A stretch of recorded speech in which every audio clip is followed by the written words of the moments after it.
최근 신의 기사단이 그려진 원피스 113권이 공개되었습니다. 그리고 평소처럼 단행본 에피소드 사이에 원피스 질문 코너 SBS는 많은 정보가 있었죠. 이번 영상에서는 주요 질문들에 대해 소개하고 이 질문들이 원피스 스토리에 어떤 의미를 가지는지 핵심 분석 포인트를 자세히 파헤쳐 보겠습니다. 영상 바로 시작합니다. 첫 번째 질문입니다. 오다치, 프랑키랑 퀸은 부자지간이야?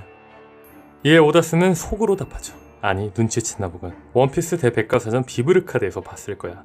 퀸의 아이가 태어난 애가 프랑키가 태어난 해와 겹치잖아. 게다가 퀸이 아이를 버린 해는 프랭키가 톰에게 맡겨진 해와도 일치해. 등장인물들이 모르는 걸 독자들이 안다는 건 이상할 거야. 난 이걸 어떻게든 속여야겠어.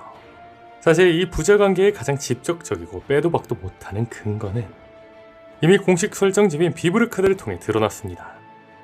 오다쌤이 말한 것처럼 비브르카드에 기록된 프랑키가 태어난 해와 퀸이 아이를 낳은 해는 정확히 겹쳤습니다. 더 나아가 프랑키가 고아로 버려져 톰에게 맡겨진 해와 퀸이 아이를 버린 해 역시 동일하게 기록되어 있었죠.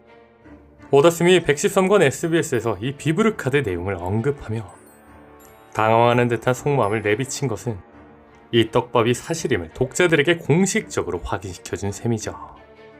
분명한 건 비브르카드 이전, SBS 답변 이전부터 오다쌤은 팬들이 이미 눈치챌 수 있도록 의도적으로 유사점을 연출한 복선들이 있었습니다. 프랑키가 활약하는 39권과 퀸이 등장하는 93권에서 두 캐릭터는 거의 똑같은 포즈를 취했습니다. 이는 시각적으로 두 캐릭터 간의 관계를 암시하는 가장 강력한 힌트였죠. 이 외에 수많은 일치점들 덕분에 팬들의 추측이 난무했지만 이번 113권 SBS를 통해 프랑키의 출생의 비밀이 공식화되며 원피스 세계관의 또 하나의 중요한 퍼즐 조각이 맞춰지게 되었네요. 다음 질문입니다. 비비가 40살, 60살이 되면 어떤 모습일지 정말 궁금하네요.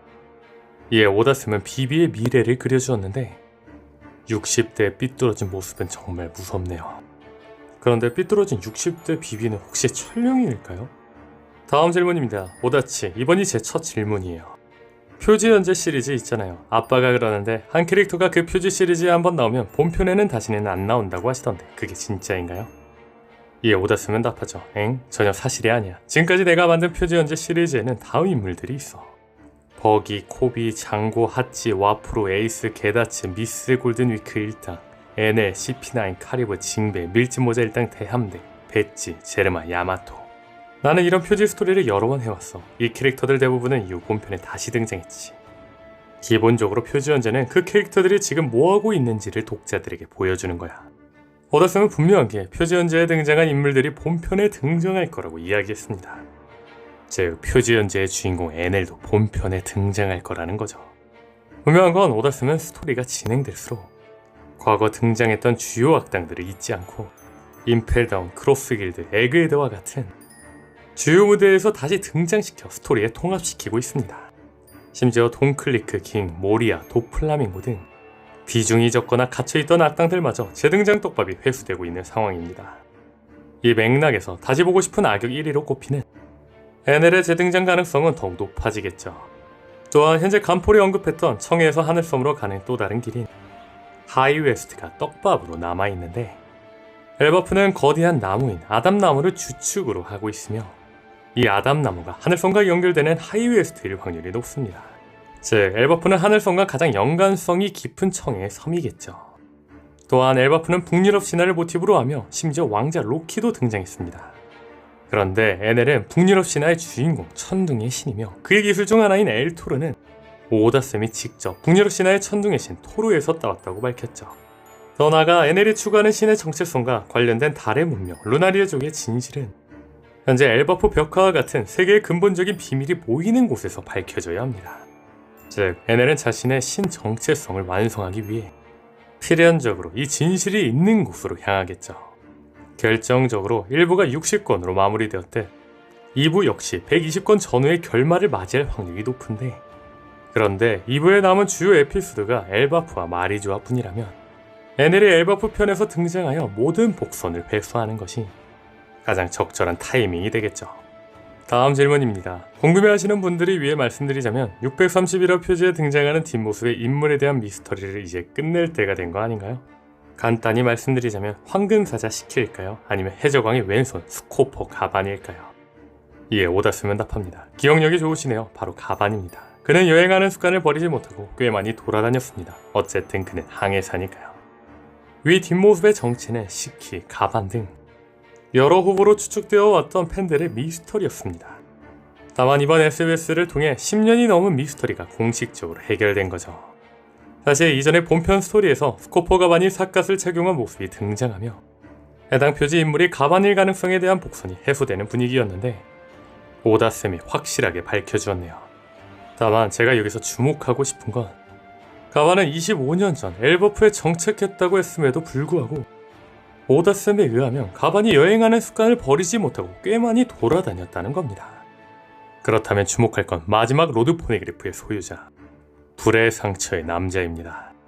분명한 건 가반의 오른쪽 눈 위 흉터는 불꽃 모양을 연상시키며 이는 불의 상처의 남자의 시각적 특징과 흡사한 점이 있습니다.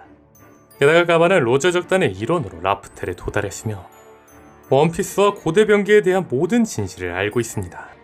이 핵심 정보를 징크가 최종 목적지로 가는 마지막 퍼즐 조각인 로드 포네그리프를 지키는 역할을 맡는 것은 스토리상 가장 적합한 인물 중 하나이겠죠. 또한 항해사 가반이 엘버프 정착하는 와중에도 세계를 돌아다녔다는 이번 113권의 정보는 가반이 마지막 로드 포네그리프가 있던 어인섬에 가서 마지막 로드 포네그리프를 다른 곳에 숨겼을 가능성을 시사하죠. 물론 불의 상처의 남자는 소용돌이를 만들 수 있는 능력자로 추정되나 가반은 비능력자로 추정되어 충돌하는 부분이 있습니다. 다만 가반의 평행 이론 상디는 에그에 대해서 레이저 공격을 막아내면서 사랑은 빛보다 강하다라고 외쳤습니다. 하지만 상디가 레이저를 막아낸 것은 그의 극강의 무장색 팩이었습니다. 만약 이러한 사건이 먼 훗날 전설로 전해진다면 사람들은 상디의 무장색 폐기를 사랑은 빛보다 강하다라는 속담으로 기억할 수 있습니다. 즉 이스트블루 지역에 전해 내려오는 사랑은 언제나 허리케인은 오다쌤의 중요한 복선일 수 있습니다. 즉 사랑의 전도사 가반은 항해 지식과 극도로 단련된 폐기를 결합하여 바다의 흐름을 인위적으로 조작하거나 강력한 바람을 일으켜 소용돌이를 만들어낼 수 있지 않을까라는 거죠. 사랑으로 빛을 막은 상디처럼 말이죠. 다음 질문입니다. 아카자의 남자는 각자 맡은 지역의 다이묘가 되었다고 하던데 그건 어떻게 정해진 건가요? 설마 전부 키네몬이 결정한 건 아니겠죠? 역시 킨상답네. 이에 오다스는 답합니다. 그래, 증오받던 카이도와 오로치가 사라지고 오뎅도 더 이상 없으니 그의 아들 모모노스케가 와노쿠니의 통치를 선포했단다. 두둥. 물론 모모노스케의 정신은 아직 8살 아이 수준이라 당연히 그를 보좌하는 건 아홉남들이지. 현재 와노쿠니는 이렇게 바뀌었어. 오코오레 마을, 죄수광산, 공장들, 그리고 오니가시마 전부 사라졌어. 표지 스토리에서 밝혀진 것처럼 아홉남들은 많은 논의 끝에 각 지역을 나누어 다이묘로 흩어지기로 했단다. 현재 꽃의 도시는 키네몬과 네코마무시가 맡아 모모노스케를 보좌하고 있어. 한편 야마토는 아직 세상을 배우는 중이란다. 다음 질문입니다. 안녕하세요 오다. 요크가 천룡인이 되고 싶어 한다는 건 베가펑크가 위성으로 분열되기 전에 천룡이 되고 싶어 했다는 뜻인가요? 예, 오다스는 답합니다. 알겠습니다. 충격적이셨나요? 주제는 다르지만 제 생각에는 모든 사람은 다양한 것에 대한 큰 욕망을 가지고 있고 그 욕망을 통제한 이성을 가질 때 비로소 우리는 진정한 인간이 되는 것 같습니다. 이성을 정의로 정의한다면 천룡인에 대한 증오나 사람을 죽여서는 안 된다는 도덕관념 역시 이성에서 비롯됩니다. 하지만 만약 그렇다면 어쩌면 모든 사람의 내면에도 작은 천룡이 있을지도 모릅니다. 이건 제 극단적인 이론이요. 가볍게 받아들여주세요. 제 답은 이렇습니다. 인간에게는 천룡인이 되고자 하는 욕망이 존재할 수 있습니다. 다음 질문입니다. 안녕하세요 오다씨. 원피스 월드에는 해원역과 천원역이라는 두 가지 달력이 있습니다. 각 달력은 어떤 시대를 의미하나요? 그리고 지금은 몇 년인가요? 예, 오다스는 답합니다. 알겠습니다. 일반 독자분들은 아마 그런 게 있다는 걸 알으셨을 겁니다. 궁금하시죠? 그중 하나가 옛날 달력일 거라고 생각하시는 거죠? 정답은 현재 천기 4141년, 해원기 1541년입니다. 둘 다 아직 사용되고 있죠. 참고로 스카이피아에서는 모든 일이 약 400년 전에 일어났는데 그냥 400년으로 반올림했습니다. 이 정보는 잊어버리세요. 현재 두 달력의 시작 시점이 크게 다르다는 것을 알 수 있습니다. 이는 원피스 세계관에 두 가지 이상의 문명 또는 시대가 공존하거나 혹은 다른 종류의 기념비적인 사건을 기원으로 삼고 있음을 암시합니다.